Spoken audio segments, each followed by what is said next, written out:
நேற்று மாதிரியே இன்னைக்கு இருக்கக்கூடாது, இன்னைக்கு மாதிரி நாளைக்கு இருக்கக்கூடாது. நம்ம இடத்துல மாற்றம் வரணும் அப்படிங்கிறத மனசுல ஆணித்தனமா பசுமரத்தாணி அடைந்தார் போல் உள்ளத்துல பதிய வச்சுக்கிங்க.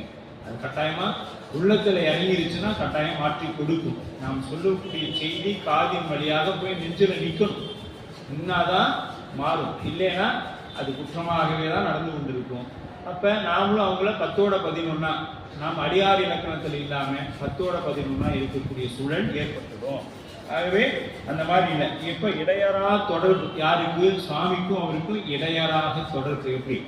இறைவனுக்கு மகனாய் பெற்ற பெருமை. அப்படி பார்த்தீங்கன்னா மகன் அவர் தான். அண்டருகிறான் தொண்டர் நமக்கு. நாம பாருங்க எல்லாமே சூடுவனமும் உடுப்பனவும் உனக்காக சண்டீசனமாம் என்னும் பதம் தந்தோம் அப்படின்னு.